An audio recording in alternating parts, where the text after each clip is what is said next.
오늘은 조금은 묵직한 주제로 이야기를 시작해볼까 해요. 대부분의 남자들이 죽을 때 후회하는 것들이라는 말, 듣기만 해도 마음이 철렁하죠. 왜 그럴까요? 살아있을 땐 몰랐던 소중한 것들, 지나고 나서야 깨닫는 후회들이 있기 때문이겠죠. 많은 남성들이 인생의 마지막 순간에 남기는 말들은 놀랍도록 비슷하다고 해요. 조금만 더 가족과 시간을 보낼 걸, 하고 싶은 걸 좀 더 해볼 걸, 감정 표현 좀 하고 살 걸 같은 말들이죠. 이건 단순한 회한이 아니라 지금 살아있는 우리가 더 나은 삶을 살기 위한 소중한 힌트일 수도 있어요. 그래서 오늘은요, 남자들이 마지막 순간에 가장 많이 후회하는 10가지에 대해 함께 이야기 나눠볼게요. 각 항목마다 실제로 어떤 상황에서 그런 후회를 하는지 예시도 들어서 이해하기 쉽게 풀어드릴 거고요. 그리고 그런 후회를 줄이기 위해 우리가 지금 당장 무엇을 할 수 있을지 바람직한 방향도 함께 제시해드릴게요. 지금부터 함께 천천히 걸어가 볼까요? 첫째, 가장 많이 듣는 후회는 바로 가족과 더 많은 시간을 보내지 못했다는 이야기입니다. 많은 남자들이 평생 일에 치여 살다가 어느 날 문득 돌아보면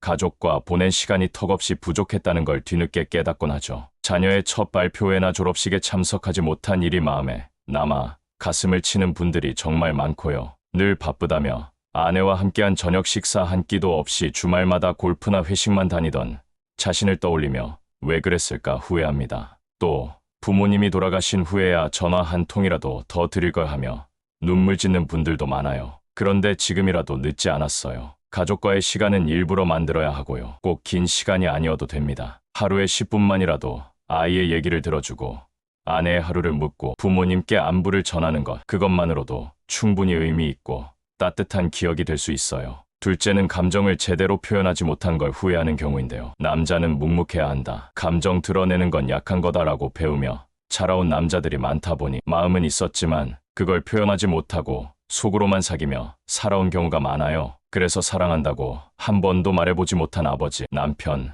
아들이 있고 미안하다고 하지 못해서 관계가 멀어진 친구나 형제도 있으며 속상하고 억울했던 감정을 참고 넘기다가 어느 순간 우울감이나 분노로 폭발한 분들도 계시죠. 표현은 기술이 아니라 용기라는 말 참 와닿습니다. 가볍게 오늘 고마웠어, 덕분에 힘났어라고 말하는 습관, 그게 관계를 따뜻하게 만들어주는 시작이에요. 조금 쑥스럽더라도 지금부터 연습해보는 건 어떨까요? 셋째로는 진짜 하고 싶은 일을 시도하지 않았던 걸 후회하는 분들이 정말 많습니다. 대부분의 남자들은 현실적인 선택을 우선하면서 자신이 진심으로 원하는 일은 늘 나중에로 미뤄두곤 하죠. 그런데 죽음이 가까워졌을 때 가장 먼저 떠오르는 생각이 바로 내가 왜 그때 그 일을 안 했을까? 라는 말이라고 합니다. 예를 들어 작곡가가 되고 싶었지만 부모님의 기대 때문에 회계사가 되었고 결국 음악은 취미로도 하지 못한 채 인생을 마감한 분이 계셨고요. 여행 작가의 꿈을 접고 회사 일에만 매달리다가 결국 어디 제대로 떠나보지도 못하고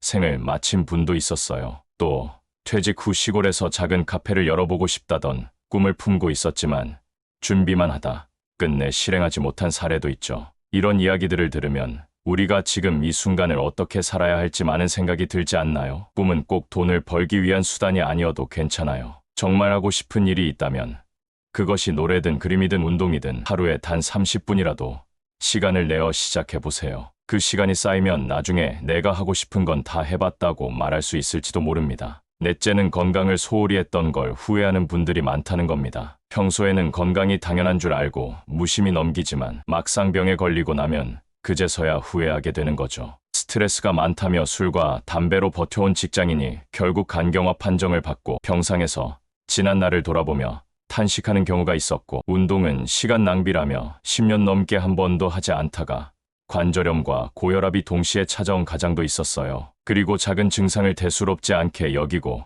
병원을 미루다가 큰 병으로 번진 중년 남성도 있었죠. 건강은 진짜 잃고 나서야 그 소중함을 깨닫게 되는 것 같아요. 그렇지만 지금부터라도 늦지 않았습니다. 하루 만보 걷기, 충분한 수면, 정기적인 건강검진과 같은 작은 실천들이 우리의 미래를 건강하게 지켜줄 수 있어요. 다섯째는 친구 관계를 유지하지 않았던 걸 후회하는 분들이 많습니다. 중년 이후, 특히 은퇴하고 나면 정말 외롭다는 말을 자주 듣게 되는데요. 일하면서 친구들과의 관계를 놓쳐버리고 나면 다시 이어가기 어려운 경우가 많기 때문이죠. 예를 들어 전화 한 통 귀찮아서 연락을 끊었던 고등학교 친구가 있었는데 나중에 그의 부고 소식을 듣고 가슴 아파한 분이 있었고, 늘 바쁘다는 핑계로 한 번도 만남을 주선하지 않았던 자신을 후회한 사람도 있었어요. 또 친구에게 받은 서운함을 오래 곱씹다 관계가 멀어졌는데 정작 친구는 그런 걸 기억도 못하고 있었다는 걸 뒤늦게 알게 된 경우도 있었죠. 친구는 인생 후반전의 비타민이라는 말 진짜 맞는 것 같아요. 지금 연락해보세요. 밥이나 한 끼 하자는 말 그 친구도 기다리고 있을지 몰라요.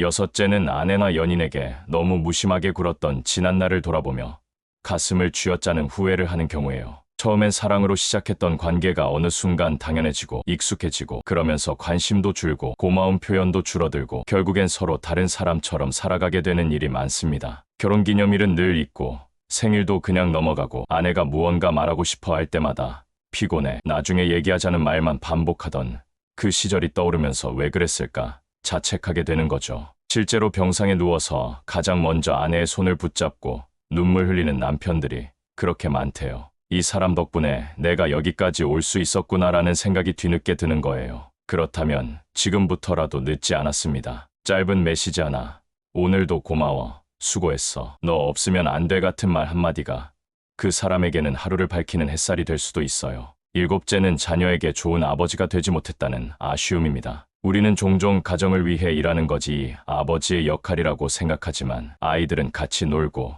얘기하고 함께하는 시간을 통해 사랑을 느끼거든요. 회사 일에 치여 매일 늦게 들어오고 아이 얼굴 한번 제대로 못 본 채 잠든 얼굴만 보고 지나간 날들이 쌓이다 보면 아이와 마음의 거리도 멀어지고 말아요. 실제로 자녀가 성장한 후 나는 아빠랑 놀았던 기억이 거의 없어라는 말을 들었을 때 충격을 받는 아버지들도 많죠. 또 훈육이라는 이름으로 소리만 지르고 아이의 입장을 이해하지 못한 채 윽박지르기만 했던 지난날도 깊은 후회의 대상이 됩니다. 아이들에게 필요한 건 완벽한 아버지가 아니라 진심으로 함께 해주고 이야기를 들어주는 따뜻한 아버지예요. 오늘 저녁 아이에게 오늘 어땠어? 라고 물어보는 것부터 다시 시작해보세요. 여덟째는 자기 자신을 돌보지 못한 삶에 대한 후회입니다. 많은 남성들이 가족을 위해, 회사를 위해, 사회를 위해 살아오느라 정작 자신은 늘 뒷전이었어요. 하고 싶은 것도 있었고 쉬고 싶을 때도 있었지만 지금은 때가 아니야. 나중에 여유 생기면 하면서 끝내 자신에게 아무런 보상을 주지 않은 거죠. 그래서 병상에 누워 내가 왜 이렇게까지 살았을까? 나는 누구였을까라는 생각을 하며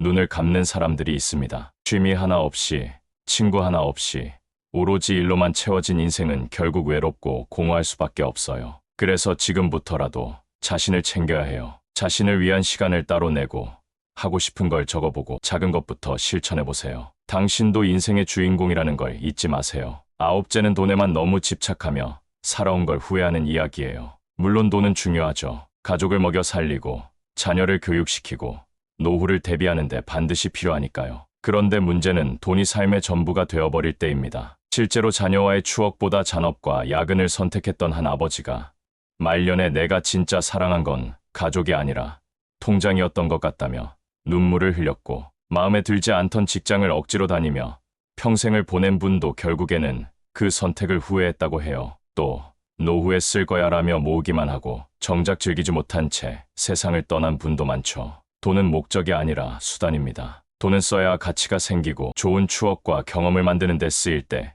진짜 빛을 발해요. 지금 내 삶을 행복하게 만드는데 돈을 조금씩 써보세요. 아끼는 것도 중요하지만 누리는 건 더 중요할 수 있어요. 열째는 인생을 충분히 즐기지 못한 것에 대한 후회예요. 많은 사람들이 미래를 위해 현재를 희생하는 게 당연하다고 생각하지만 그 미래가 꼭 올 거란 보장은 없잖아요. 친구들과의 여행을 미루고 좋아하는 취미도 언젠가 하겠다고 마음만 먹고 항상 해야 할 일만 하다가 하고 싶은 일은 계속 뒤로 미뤘던 시간들이 쌓이면 결국엔 인생이 너무 허무하게 느껴질 수도 있어요. 실제로 병상에 계신 분들이 가장 많이 하는 말 중 하나가 조금만 더 즐길 거리라고 하더라고요. 즐거움은 선택이 아니라 우리 삶의 필수 요소예요. 지금 이 순간 좋아하는 노래를 듣고 맛있는 걸 먹고 산책을 하며 계절을 느끼고 친구와 수다 떠는 그 시간들이야말로 삶을 반짝이게 만드는 마법 같은 순간이에요. 그러니까 오늘 하루 작은 것부터라도 즐겨보세요. 인생은 연습이 아니라 본 게임이니까요. 자, 이제 마지막으로 오늘 이야기를 정리해볼까요? 많은 남자들이 인생의 끝자락에서 가장 아쉽다고 말하는 건 돈도 명예도 성취도 아닌 바로 사람과의 관계, 자신에 대한 돌봄, 그리고 삶을 어떻게 누렸느냐에 관한 것이었어요. 가족과 더 많은 시간을 보내지 못한 것, 감정을 표현하지 못한 것, 진짜 하고 싶은 일을 미뤘던 것, 건강을 돌보지 않았던 것, 친구와의 관계를 이어가지 못했던 것, 사랑하는 사람에게 무심하게 굴었던 것, 자녀와 진짜 시간을 나누지 못했던 것, 자신을 챙기지 못했던 것, 돈만 바라보다 중요한 걸 놓친 것, 그리고 인생을 충분히 즐기지 못한 것. 이 모든 후회들은 지금 우리가 더 따뜻하고 풍요롭게 살아가기 위한 길잡이가 되어줄 수 있어요. 어쩌면 우리는 완벽한 삶을 살 수는 없겠지만 적어도 후회는 조금 줄일 수 있지 않을까요? 지금 이 순간 당신이 진짜 소중하다고 느끼는 사람들에게 마음을 표현하고 하고 싶었던 일을 하나라도 시작해보고 몸을 챙기고 소소한 즐거움도 놓치지 않으면서 살아가다 보면 언젠가 마지막 순간이 오더라도 그래도 괜찮은 인생이었어 라고 미소 지을 수 있지 않을까요? 오늘 이야기가 여러분의 삶의 작은 울림이 되었기를 바라며 앞으로도 이런 이야기들 계속 함께 나누고 싶다면 구독과 좋아요 그리고 알림 설정도 부탁드릴게요.